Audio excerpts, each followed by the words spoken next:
నమస్తే. ప్రస్తుతం మనతో పాటు సీనియర్ జర్నలిస్ట్ దాము బాలాజీ ఉన్నారు. ఆయనతో మాట్లాడదాం. నమస్తే సార్. నమస్తే. సార్, అమెరికాలో మస్క్, ట్రంప్ ఇద్దరి మధ్యలో ఒక వీడియో అయితే బయటకొచ్చింది. అంటే ట్రంప్, మస్క్ కాలు లిక్ చేస్తున్నట్టు ఒకటి వీడియో బయటకొచ్చింది. ఆ వీడియో ఫేక్ వీడియో అయినప్పటికీ వ్యతిరేకత అయితే మొదలైంది మస్క్‌కి. దీన్ని ఎలా చూడొచ్చంటారు? మస్క్ అండ్ ట్రంప్ వీళ్ళిద్దరూ అమెరికాతో ఆడుకుంటున్నట్టుగా, అమెరికాతోనే కాదు ప్రపంచ దేశాలతో ఆడుకుంటున్నట్టుగా అర్థమవుతుంది. సో ముఖ్యంగా మస్క్ ఆ మధ్యకాలం వరకు కూడా పెద్దగా పాపులర్ కాదు. గత 10 ఏళ్లలోనే ఆయన వెరీ పాపులర్ అయ్యాడు. అంతకుముందు పెద్ద పాపులారిటీ లేదు. వాళ్ళందరూ ఒక టీం ఉండేవాళ్ళు, పేపాల్ మాఫియా అనేవాళ్ళని. వాళ్ళలో ఈయన ఒకడుగా ఉండేవాడు పేపాల్ మాఫియాలో. పీటర్ థెయిల్ అనుకుంటా, ఆయన ప్రముఖుడు వాళ్ళల్లో లీడరు. ఆయన బుక్ కూడా రాశాడు స్టార్టప్స్ మీద. సో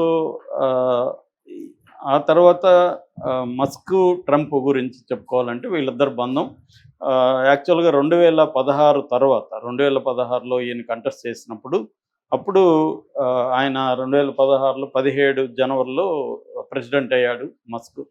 ప్రెసిడెంట్ అయినప్పుడు ట్రంప్ అడ్వైజరీ కౌన్సిల్స్లో ఒక సభ్యుడయ్యాడు. అంటే 3 రకాల అడ్వైజరీ కౌన్సిల్ అన్నమాట. మ్యానుఫ్యాక్చరింగ్ జాబ్స్ ఇనిషియేషన్ ఒకటి, రెండోది స్ట్రాటజిక్ అండ్ పాలసీ ఫోరం ఒకటి, మూడోది sustainable energy and space exploration ఒకటి. ఈ 3 రకాల డిపార్ట్మెంట్కి ఈయన అడ్వైజర్గా ఉన్నాడు ట్రంప్ దగ్గర.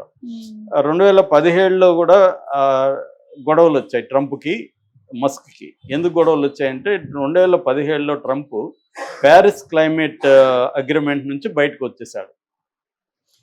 వచ్చేసరికి ట్రంప్ని వ్యతిరేకించాడు మస్క్. వ్యతిరేకించి ఈ తన పోస్ట్కి అడ్వైజర్గా ఉన్న పోస్ట్ రిజైన్ చేసి బయటకు వచ్చేసాడు. బయటకు వచ్చిన తర్వాత మళ్ళీ 2020 నాటికి మళ్ళీ ఇద్దరి మధ్య డిస్టెన్స్ అనేది పెరిగింది. అంతకుముందు ట్రంప్ మస్క్ని జీనియస్ అని పిలిచాడు. ట్రంప్ను కూడా ఇతను ఆకాశానికి ఎత్తాడు. ఆ తర్వాత వీళ్ళిద్దరి మధ్య గొడవలు మొదలైనాయి. తర్వాత 2022లో ట్విట్టర్ని కొనేసుకున్నాడు ట్రంప్. మస్క్ ఎక్స్ అనే పేరు పెట్టాడు. ఆయనకి ఎక్స్ అనే పదం పట్ల కూడా, వర్డ్ పట్ల చాలా ఒక అబ్సెషన్. స్పేస్ ఎక్స్, వాళ్ళ కొడుకు పేరు కూడా ఎక్స్ అనేదో అంటున్నారు. ఎక్స్ అనేది ఆయన చాలా వాటికి ఫస్ట్ పెట్టిన ఇంటర్నెట్ బ్యాంక్ పేరు, దాంట్లో కూడా ఎక్స్ అనేది వస్తుంది. అలాగే అన్నిట్లో ఎక్స్ ఆయనకి ఇష్టమైంది. అందుకని ట్విట్టర్ని కూడా ఎక్స్గా మార్చేశాడు. ఆ ట్విట్టర్లో ఆయన ట్రంప్కి వ్యతిరేకంగా పోస్టులు పెట్టాడు. Too old to be president again అని, తర్వాత sail into the sunset అని, అంటే నువ్వు ఇంకా నీ ప్రయాణాన్ని చాలించి నీ అంతం వైపు పయనించు అన్నట్టుగా పెట్టాడు పోస్టులు. దానికి నిరసనగా ఇతను కూడా Trump is a bullshit artist అన్నాడు మస్క్ని. అలాగే వాళ్ళిద్దరి మధ్య గొడవలు 2022-23 నాటికి పీక్కి వెళ్ళాయి. మళ్ళీ 2024లో ఏం జరిగిందో తెలియదు కానీ మళ్ళీ ఒకటైపోయారు. క్యాంపెయిన్కి అతిపెద్ద స్పాన్సరర్ ఈయనే. $277 మిలియన్ ట్రంప్ క్యాంపెయిన్కి మస్క్ ఇచ్చాడు. అప్పటి నుంచి మస్క్కి పెద్దపీట వేశాడు. దాని తర్వాత ఇతను ప్రమాణ స్వీకారంలో కూడా మస్క్ మాట్లాడడం, అక్కడ కూడా నాజీల స్టైల్లో ఆయన గ్రీట్ చేయడం, అవన్నీ కూడా వివాదాలైనాయి. అక్కడి నుంచి ఏమైందంటే డోజ్ అని ఒక సంస్థ పెట్టారు. డోజ్ అంటే డిపార్ట్మెంట్ ఆఫ్ గవర్నమెంట్ ఎఫిషియన్సీ. దానికి ఈయన హెడ్ చేశారు. దాంట్లో వివేక్ రామస్వామి, మన ఇండియన్ ఆరిజిన్ బిజినెస్ మెన్, ఆయన కూడా పెట్టారు. కానీ ఆయన తెలివిగా దాని నుంచి తప్పుకొని ఒహాయో గవర్నర్గా కంటెస్ట్ చేస్తున్నాడు. దానికి కూడా వీళ్ళిద్దరు మద్దతు ఇచ్చారు. సో వివేక రామస్వామి వెళ్ళిపోయాడు. ఈయన ఉన్నాడు. మస్క్ ఉన్నాడు. ఇప్పుడు డోజ్ తరపున డోజ్ అసలు ఏం పనులు చేస్తుంది అన్నప్పుడు గవర్నమెంట్ ఎఫిషియన్స్ అన్నారు. గవర్నమెంట్ ఎఫిషియన్స్ అంటే అర్థం, గవర్నమెంట్ డిపార్ట్మెంట్స్ చాలా ఉంటాయి. ఫెడరల్ గవర్నమెంట్ వేరే ఉంటుంది, స్టేట్ గవర్నమెంట్స్ వేరే ఉంటుంది. వీళ్ళు వచ్చి ఫెడరల్ గవర్నమెంట్ వరకే వీళ్ళకి అథారిటీ ఉంటుంది డోజ్కి. స్టేట్ గవర్నమెంట్లకి అథారిటీ ఉండదు. ఎందుకంటే ఇది ఫెడరల్ స్ట్రక్చర్లో ఉంటుంది. ఆయా స్టేట్లకి వాళ్ళ వ్యవహారాలు వేరే ఉంటాయి.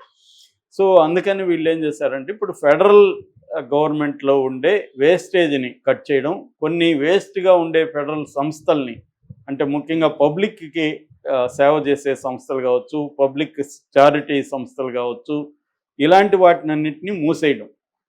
అట్లాగే ఉద్యోగుల్ని తగ్గించేయడం, తీసేయడం, ఉద్యోగులు ఖర్చు పెట్టే డబ్బుల్ని ఆయా డిపార్ట్మెంట్లు ఎంత ఖర్చు పెడుతున్నారు అది చూసుకోవడం, అట్లాగే ప్రతి డిపార్ట్మెంట్ మీద నిఘా పెట్టడం, ఇలా మొత్తం గవర్నమెంట్ అంటే ఫెడరల్ గవర్నమెంట్కి సంబంధించిన ఎంప్లాయీస్ 23 lakhs వరకు ఉన్నారు ఎంప్లాయీస్ అమెరికాలో.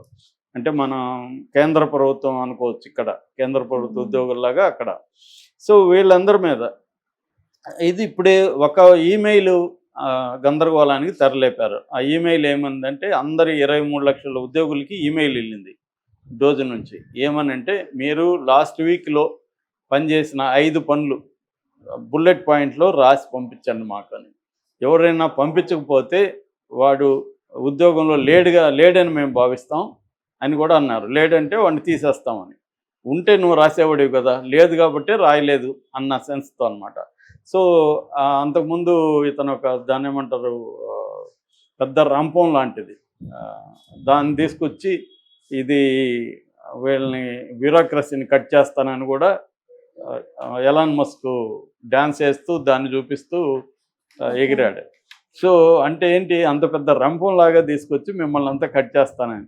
అంటే అదేదో అంటారు కదా, కోతికి కొబ్బరి చూపిస్తే అలాగా ట్రంప్ ఇతనికి మొత్తం ఫెడరల్ గవర్నమెంట్ మీద ఒక అజమాయిష్ చేసే ఒక పోస్ట్ ఇచ్చేశాడు. దాంతో ఇతను ప్రైవేట్ కంపెనీలో ఎట్లయితే స్ట్రిక్ట్గా ఉద్యోగుల్ని నువ్వేం పని చేసావు రోజు లిస్టు పెట్టు ఇవన్నీ అడుగుతారు కదా, అలాగే ప్రభుత్వంలో అడగరు. ప్రభుత్వ పని విధానం వేరే ఉంటుంది, ఇది వేరే ఉంటుంది. సో ఇతను దీన్ని అక్కడికి అప్లై చేయడానికి ట్రై చేస్తున్నాడు. అట్లాగే అతని గోల్ ఏంటంటే $1 trillion $1 trillion మనీని సేవ్ చేయడం గవర్నమెంట్ నుంచి.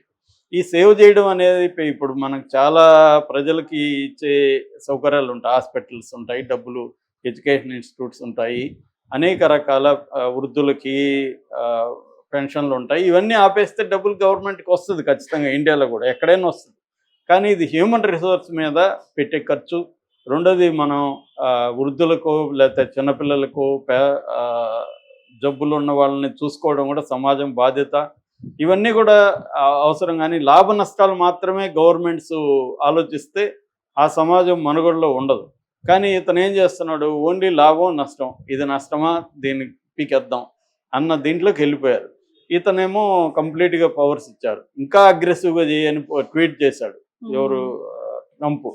సో దాంతో తీవ్రమైన వ్యతిరేకత అమెరికాలో మస్క్ మీద, ట్రంప్ మీద కూడా, ట్రంప్కి మద్దతు కూడా బాగా పడిపోతుంది. ముఖ్యంగా మస్క్ మీద చాలా తీవ్ర వ్యతిరేకత వచ్చింది. ఈ వ్యతిరేకత ముందు డోజులోనే వచ్చింది. ఈ సంస్థలోనే 21 మంది రిజైన్ చేశారు. మేము కాన్స్టిట్యూషన్ని కాపాడుతామని, కాన్స్టిట్యూషన్కి బద్దులై ఉంటామని, ప్రజలకు బద్దులై ఉంటామని మేము ఓత్ తీసుకున్నాము. కానీ ఇప్పుడు జరిగేది అవి జరగట్లేదు అని చెప్పి 21 మంది రిజైన్ చేశారు. ఇప్పుడు డెమోక్రాట్స్ రంగంలో దిగి 21 మందికి మేము ఉద్యోగాలు ఇస్తామని already New York Kethi governor, democratic party governor Kethi already offer ఇచ్చింది. ట్రంప్ మస్క్ ఎక్కడెక్కడ ఉద్యోగాలు తీసేస్తారో మీకు వాళ్ళందరికీ మేము స్టేట్లో ఇస్తాం అని వాళ్ళు, అంటే పొలిటికల్ టర్న్ కూడా ఇది తీసుకునింది. సో వీళ్ళు ఉద్యోగాలు తీసేస్తే రెడీగా వాళ్ళు ఉన్నారు, స్టేట్స్లో ఉద్యోగాలు వస్తాయి. కేంద్ర ప్రభుత్వంలో ఉద్యోగం పోతుంది, స్టేట్లో అంతకంటే మంచి ఉద్యోగం మేము ఇస్తామంటున్నారు. ఈ 21 మంది కూడా టాప్ డేటా సైంటిస్టులు, ఇంజనీర్లు, అలాగే టాప్ పీపుల్ అనమాట. సో అది తీవ్ర వ్యతిరేకత వచ్చింది. దాన్ని సమర్థించుకోవడానికి ఎలాన్ మస్క్ ఏం చేస్తున్నాడు, మేము ఆల్రెడీ వీళ్ళని తీసేయాలనుకున్నాం కాబట్టి వాళ్ళు పోతే నాకేం ఇబ్బంది లేదని అతను మాట్లాడుతున్నాడు. ఇంకొక విమర్శ ఏమొచ్చిందంటే, మొన్న ఫస్ట్ క్యాబినెట్ మీటింగ్ ట్రంప్ జరిపితే ఆ క్యాబినెట్ మీటింగ్లో ఎక్కువసేపు మాట్లాడింది ఎవరు, ఎలాన్ మస్కే. సో అక్కడ కూడా క్యాబినెట్ సభ్యులు కూడా చాలామంది హర్ట్ అయ్యారు.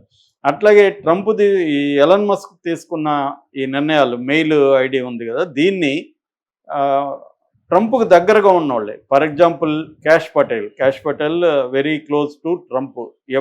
FBI ఆయన ఫెడరల్ ఇన్వెస్టిగేటింగ్ బ్యూరో, ఇక్కడ మన సిబిఐ లాంటిది, దాని డైరెక్టర్ అనమాట. ఆయన చెప్పాడు మీరు లైట్ తీసుకోండి, మీరేమి రిప్లై ఇవ్వకండి అని ఉద్యోగులకి చెప్పాడు. ఆ FBIలో ఎవరు కూడా ఇవ్వద్దని. అట్లాగే తులసి గబార్డ్ మొన్న మోడీని కూడా కలిసింది. తులసి గబార్డ్ ఆమె హిందూ, అమెరికనే కానీ హిందూ. సో ఆమె head of the director of the national intelligence, ఆమె కూడా చెప్పింది మీరు రిప్లైలు ఇవ్వకండి. అలాగా దాదాపు ఒక 10 సంస్థలు, డిఓజే అంటారు, department of justice, security wing, వీళ్ళందరూ కూడా మీరెవరు రిప్లైలు ఇవ్వకండి, ఏం చేస్తారో చూసుకుందాం అని మూకుమ్మడిగా, అంటే ట్రంప్ సపోర్టర్స్ కూడా మస్క్ తీసుకుంటున్న ఇలాంటి పిచ్చి నిర్ణయాన్ని తీవ్రంగా వ్యతిరేకిస్తున్నారు. అతని ఉద్దేశం మంచిదే కావచ్చు, గవర్నమెంట్ ఎక్స్పెండిచర్ని కట్ చేయాలి, గవర్నమెంట్కి ఆదాయాన్ని తీసుకురావాలి, ఆ వచ్చిన దాంట్లో 20% మళ్ళీ ప్రజలకు ఇవ్వాలి, ఇంకొక 20% అప్పులు తీర్చడానికి ఉపయోగిస్తాం, ఇవన్నీ మంచిదే కావచ్చు. కానీ ఉద్యోగులను ఏదో టూల్స్ లాగా వాళ్ళకి ఏమీ గౌరవం, వాళ్ళకి రెస్పెక్ట్ ఏమీ లేకుండా మీరు ఇవ్వండి, ఇవ్వకపోతే మిమ్మల్ని తీసేస్తాము అలా మాట్లాడడం అనేది దారుణంగా ఉంది. రెండవది, డేటా అమెరికాకు సంబంధించిన గవర్నమెంట్ ఫెలో, ఇతను ఒక వ్యాపారస్తుడు, richest fellow in the world. ఇతనికి ఆల్రెడీ టెస్లా అండ్ స్పేస్ ఎక్స్లో విపరీతంగా గవర్నమెంట్ కాంట్రాక్ట్స్ తెచ్చుకున్నాడు. ట్యాక్స్ ఎగ్జంప్షన్ ఈ 2 సంస్థలకు వచ్చాయి. అందుకని అతను ధనవంతుడు కాగలిగాడు.